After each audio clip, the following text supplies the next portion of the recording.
হয়তো নারী 35 বছরের, সো তার হয়তো 10-12 বছরের একজন সন্তান কিংবা আরেকজন সন্তান থাকতে পারে 7-8 বছরের। সো তার জন্য কিন্তু একজন শ্রমজীবী পুরুষের থেকে অনেক বেশি চ্যালেঞ্জ থাকে। এবং নারী হিসেবে সে যখন নারী, তাকে সকাল থেকেই, যখন সে সকালে ঘুম থেকে ওঠে তখনই তার মধ্যে এই অনুভূতি নিয়ে ঘুম থেকে উঠতে হয় যে সারাদিন অনেক রান্না শুরু করতে হবে। তো তার মধ্যে একটা ব্যস্ততার অনুভূতি থাকে, কিন্তু একই সাথে তার মধ্যে একটা আশা সঞ্চার হয়, নতুন একটা আশা, কারণ গতকাল শেষ, নতুন শুরু, একটা আশার অনুভূতিও থাকে, কিন্তু সেটা ব্যস্ততার ভিড়ে। সকালে একজন নারী ব্যস্ততায় সে ঘুম থেকে উঠে রান্না করে তারপর কাজে রেডি হয়, তারপর সে যখন কাজে চলে যায় দুপুরে, তখন তার মধ্যে হচ্ছে পেশাদারিত্ব, যেহেতু সে দুপুরে কাজ করছে তখন পেশাদারিত্বের মনোযোগটা তাকে ফোকাস করতে হয় এবং সে মনোযোগী থাকেন, তখন তার অনুভূতিটা পেশাদারিত্বের মধ্যে থাকে, তো ওই অনুভূতিটাই সে রাখেন।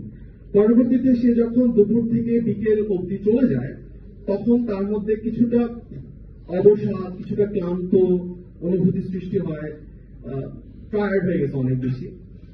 এই হচ্ছে একজন শ্রমজীবী নারী বিকেল পর্যন্ত। বাদ বাকিটা আপনি শেয়ার করবেন। আসসালামু আলাইকুম। আমরা এখানে একজন শ্রমজীবী 35 বছরের নারীর যে চরিত্রটা তাকে তুলে ধরেছি। আমি ধরে নিচ্ছি আমার চরিত্রের নাম আয়েশা এবং তার দুটো সন্তান আছে, একজন ছেলে আবির এবং মেয়ে আবিদা। তারা দুজনে স্কুলে পড়ে।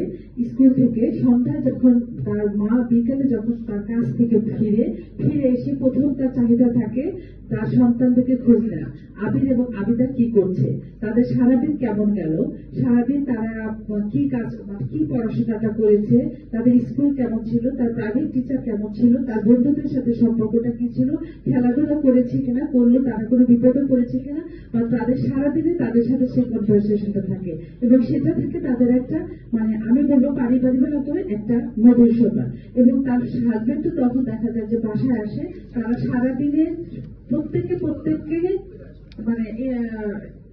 শেয়ার করে, সারাদিনটাকে তারা প্রত্যেকে এই সন্ধ্যাটাতে শেয়ার করে এবং পরবর্তী দিনের জন্য তারা তখন তৈরি হতে থাকে এবং পরবর্তী দিনের জন্য যখন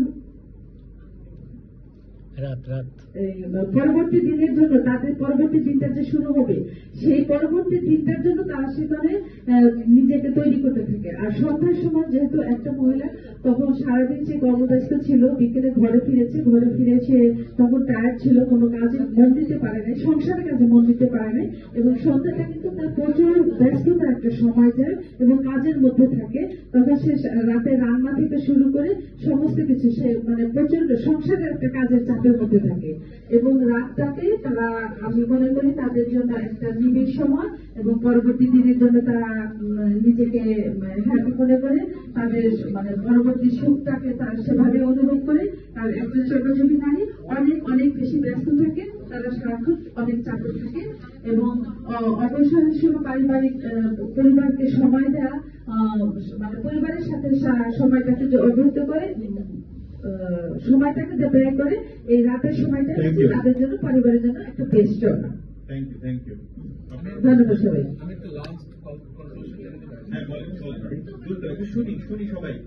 ব্যস্ততায় ঘুম থেকে ওঠে একজন নারী, পরবর্তীতে সে পেশাদারি মনোযোগ দেয় দুপুরে এবং দুপুরের শেষে বিকেলে ক্লান্ত হয়ে যায়, সন্ধ্যায় বাসায় ফিরে সংসারে রান্না করতে হবে, পরিবারের ছেলেমেয়েদেরকে বাসায় নিয়ে আসতে হবে, সেটা একটা চাপ থাকে। এরপর রাতে সে কিছুটা অবসর ফিল করে। এটি হচ্ছে আমাদের গ্রুপ ওয়ানের অভিজ্ঞতার ভিন্নতার চ্যালেঞ্জের। Thank you. প্লিজ বসে দিন।